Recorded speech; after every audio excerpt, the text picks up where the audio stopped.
So good day everyone, we are the group 1 and we will going to report health and fitness. So let me define first what is health. So health, according to World Health Organization, is a state of physical, mental, and social well-being of an individual and not merely absence of disease or infirmity. So a person is healthy dili lang kay wala siya disease or illness nga ginabati tungod pud siya sa imong physical, mental, and social well-being. So if you feel stress, depression, anxiety, or unsa pa na mental problem, and if dili ka kabalo maki-socialize or makisalamuha sa ubang tao, then it is not healthy. So matawag ka nga healthy if okay imong physical, mental, and social well-being. Then ikaduha is fitness. It is the ability to carry out everyday activities without becoming excessively fatigued and to still have enough energy left to deal with emergencies or the condition of being physically fit and healthy.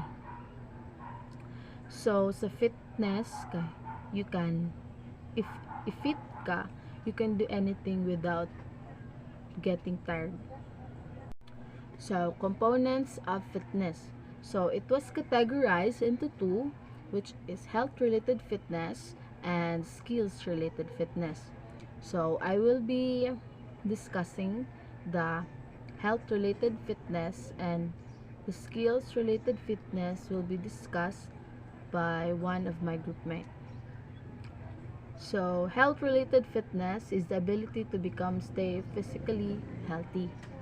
So under sa health related fitness na ang cardiovascular endurance, muscular strength, flexibility, muscular endurance of body composition.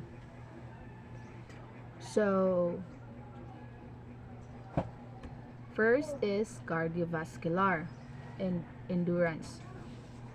So it is the ability of the lungs, heart, blood vessel to deliver adequate amount of oxygen to the cells to meet the demand of prolonged physical activity. So it is about how will you able to push your body without feeling tired. So if you do things without any exhaustion, your lungs, heart, and blood vessels are likely functioning well, leading to a high cardiovascular fitness level. So here are the example of exercise to test your vascular endurance. Mo siya ang running, cycling, brisk walking, and skipping. Second one is the muscular strength. So it is the ability to move and lift objects. It's measured by how much force you can exert and how much weight you can lift for a short period of time. So muscular strength, ano siya, about siya sa amount of force you can put out or amount of weight you can lift. So example of exercises to test your muscular strength is lifting weights, hill walking, push-ups, sit-ups, and squats. The third one is flexibility. It is the ability of a joint or series of joint to move through an unrestricted pain-free range of motion.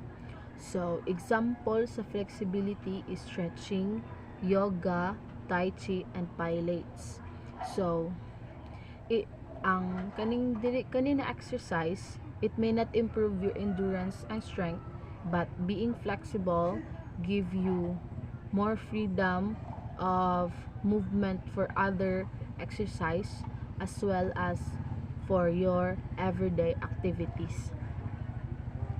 The third one is muscular endurance. It is the ability of a muscle or group of muscle to perform repetitive contractions against a force for an extended period of time. So example is ang long distance running, ang cycling, swimming, circuit training, and bodyweight exercises. So sa muscular endurance, it is the ability to hold or sustain a position just like sa kaning mga circuit training. Under sa circuit training, mga push-ups, squats, or mga basta about sa muscular endurance. So ano siya, maka-hold or sustain a position just like a circuit training for a long period of time. Next is body composition, used to describe the percentage of fat, bone, and muscle in human bodies. The body fat percentage is the most interesting because it can be very helpful in assessing health. So example of exercise to test your body composition are squats, lunges, push-ups, burpees, and planks. So sa body composition kay about lang siya sa pag-describe sa percentage of bone, fat, and muscles nga naa sa imong nasa human bodies. That's all. Skills-related fitness. It is a movement that are necessary for an individual to successfully demonstrate what is the variety of skills in movement. So we have 6 components of skills-related fitness. These are the agility, power, coordination, balance, reaction time, and speed. First is the agility. Agility is defined as a rapid whole body movement with change of velocity or direction in response to our stimulus. So there's one explanation of agility, which is you can move your body as smooth as you can.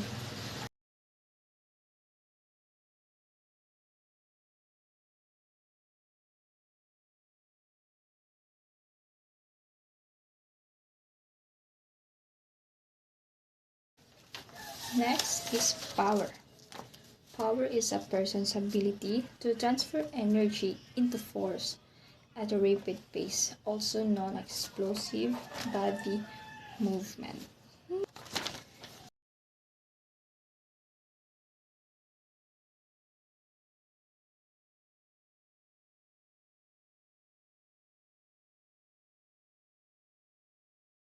Coordination.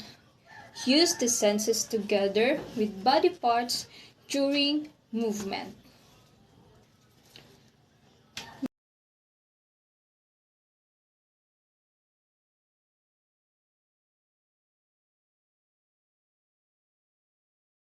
Next is balance.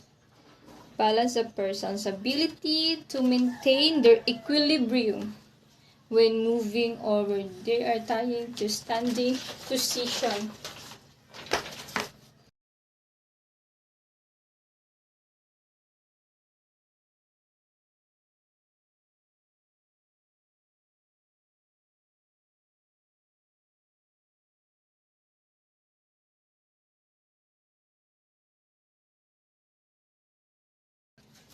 Reaction time is how quickly your brain can respond to a stimulus and initiate. Speed, a person's ability to move fast.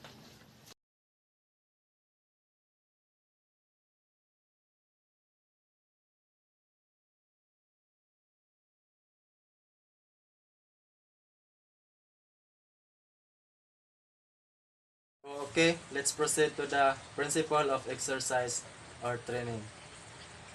The principles of exercise training. The exercise principles outline the criteria that guide all training. Each principle allows us to critique some element of a person's training. When a person's training follow the principles, well, it is most likely to be successful. So, It is easier for us to remember the principle of exercise training by using the acronym SPART. Ang kuana SPART is ISPORRT, which stands for individuality, specificity, progression, overload, reversibility, recovery, and trainability. So, first principle is individuality.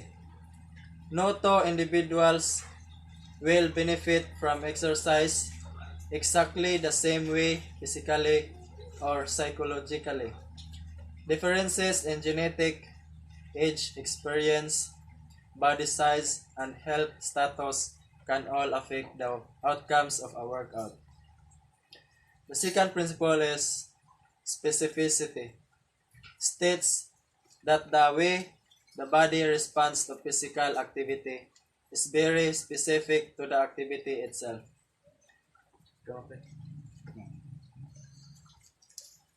And the third principle exercise is progression. It's the idea that as your body adapts to your exercise routine, you have to increase the intensity to continue to see enhance fitness. And the fourth principle exercise, overload. The overload. To improve any aspect of physical fitness, the individual must continually increase the demands placed on the appropriate body system.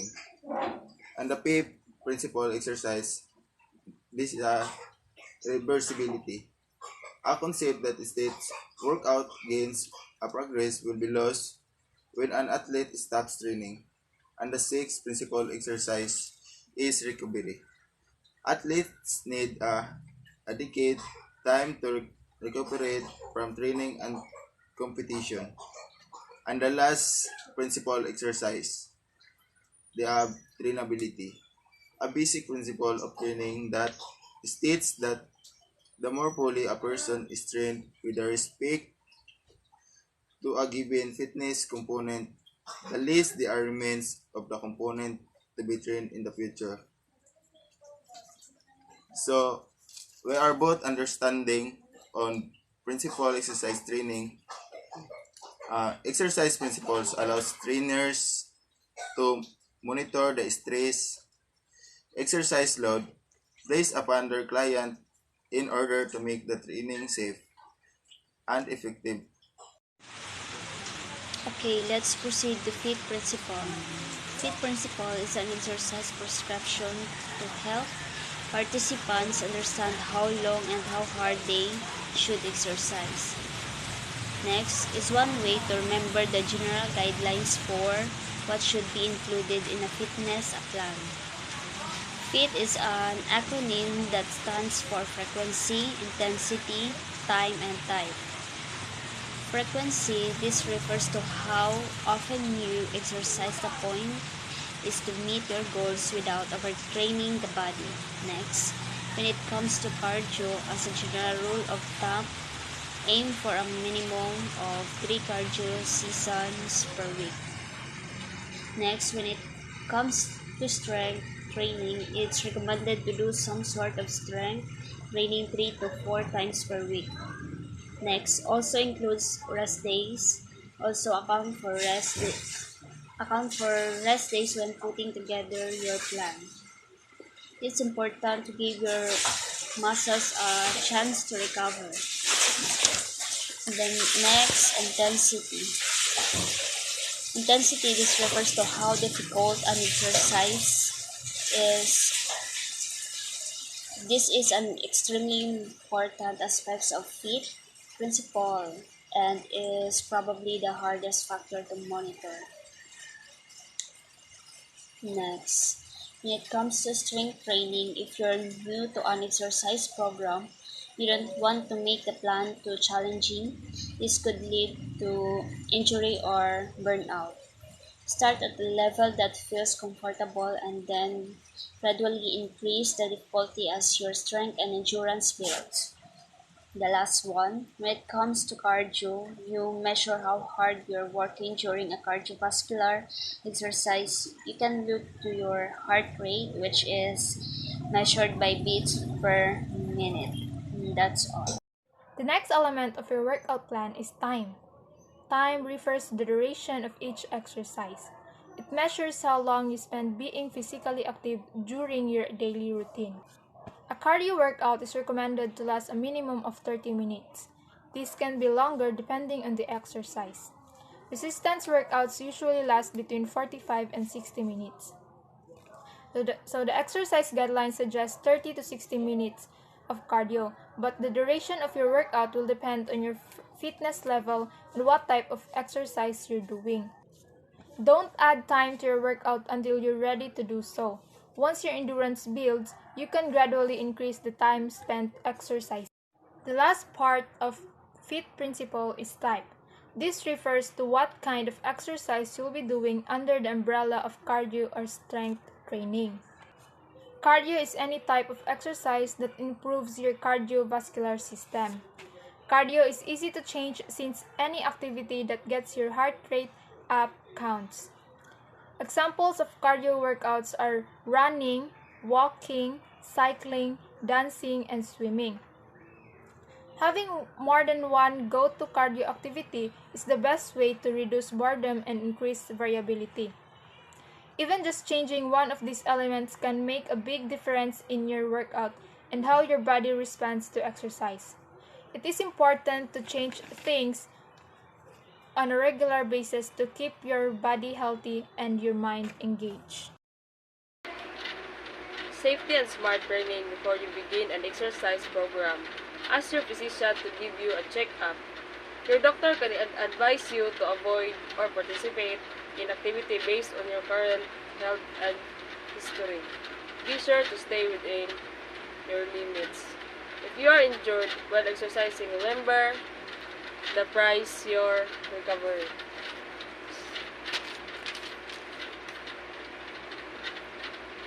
Safety training. PRICE stands for protects, rest, ice, compression, and elevation. Protect the injured area from further injury. So kani siya puntahay ka ng mga kuan kanang sa ato pareha natong siko tuhod kinahanglan dyan na siya buhay kuanan og kanang example lipad ana kuanan dyan na siya dapat dyan na siya buhay para layo siya sa injury. Next kay rest the injured area. So kini kuan puntahay ka nang na balda ka dili nimo siya dapat dili nimo siya ilihok-lihok aron dili siya makuan dili siya masamutan or sa ba. Next is ice. Apply ice to the injured area for 5 to 15 minutes. Bro naman grutan no. Compression. Wrap an elastic bandage around the ice to compress the injured area lightly. Elevation. Raise the affected area slightly to reduce swelling and inflammation. Smart training. Ano nga ba ang smart training? Means observing some will recognize guidelines o pagsunod sa ilang mga kilalang alit ng tunin. Smart framework provides training managers clear guidelines for impactful employee training which stands for specific, measurable, and achievable, relevant, and time frame. Smart training have 5 classifications of it. First, progression, warm-up, stretching, mechanics, and healthy diet. Okay, the first, progression, increasing intensity or duration by 10% at regular intervals is good idea. Progression is a series that define pattern of an advance towards movement, that act of movement forward or moving forward. Kinakailangan na pag-ikot ng midfoot bago lumipad. Second, the warm-up. Always take a few minutes to warm up your muscles to reduce your chances of injury. Ito ang mga galaw na isinasagawa bago ang pagganap ng mga ehersisyong pangkatawan upang buhayin ang nahihimping na lakas ng mga kalamnan ng katawan. And the third is stretching. A critical to improving your flexibility, stretching increases your overall fitness and reduces the chance of muscle injury. Stretching also is a form of physical exercise in which a specific muscle is deliberately flexed or stretched in order to improve the muscle's felt elasticity and achieve comfortable muscle tone. The result is a feeling of increased muscle control, flexibility, and range of motion. Nakakatulong upang maiwasan ang muscle stiffness dahil dito ay may kakayahan ang katawan na kumilos ng mas maayos. Napabuti rin ang flexibility ng ating katawan habang tayo ay tumatanda. Nababawasan ang ating flexibility kaya mas nahihirapan tayong gumalaw. Kaya para manatili ang flexibility habang tumatanda tayo, kailangan gawin ang regular na exercise which is ang stretching. Fourth, the mechanics. Maintain intensity levels, but don't let your form suffer.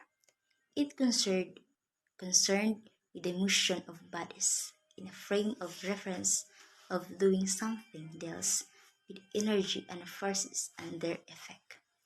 And lastly, the healthy diet. You've heard that you are what you eat. Food is your source of strength and energy. What you eat will dramatically affect your ability to maintain and improve your overall fitness. Eating a healthy diet and includes lots of fruit, vegetables, whole grains, and a moderate amount of unsaturated fats, meat, and dairy can help you maintain a steady weight.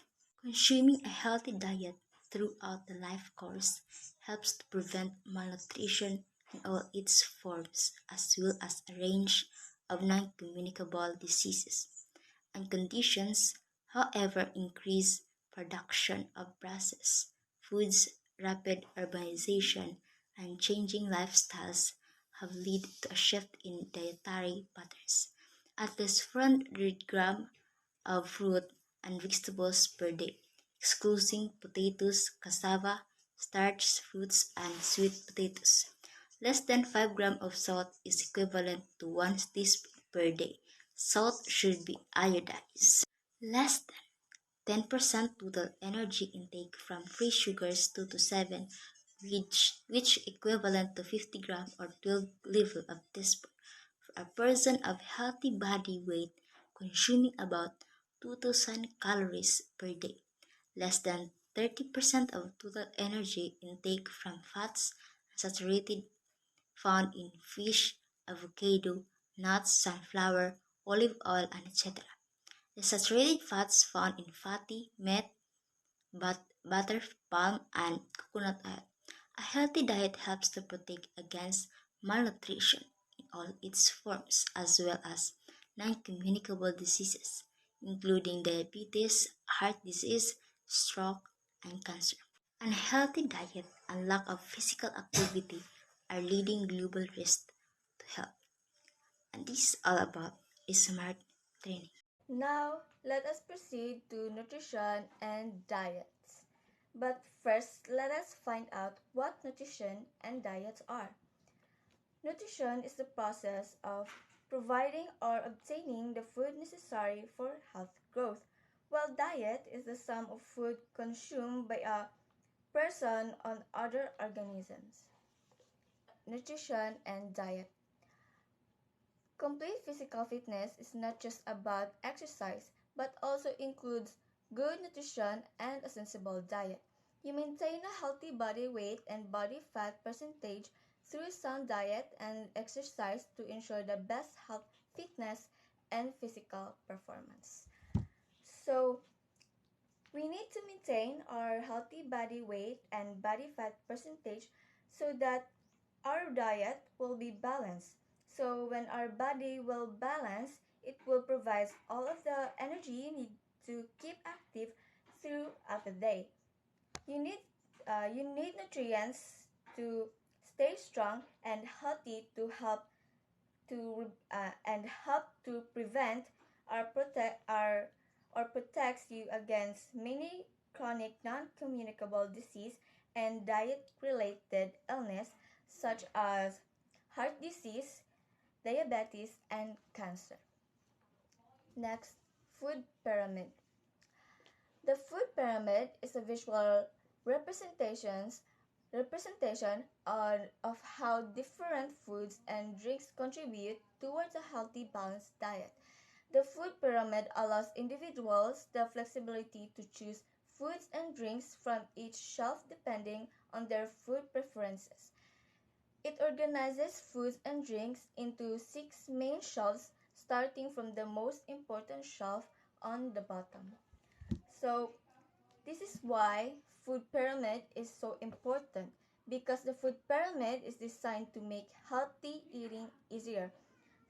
So it shows the different food groups and how much of each we need to have a healthy diet. Eating the right amount from each food group is called eating a balanced diet. So there are 6 categories in the food pyramid. The size of each category on the pyramid corresponds with the amount of food or number of servings that we need to eat every day. The way we measure our servings depend on the food group. So, the first category are bread, cereal, rice, and pasta group grains, 6 to 11 servings. Fruit group, 2 to 4 servings. Vegetable group, 3 to 5 servings. Meat, poultry, fish, dry beans, eggs, and nuts group, protein, 2 to 3 servings. Milk, yogurt, and cheese group, dairy, 2 to 3 servings, while fats, oils, and sweets group, use it sparingly. And that's all. Thank you.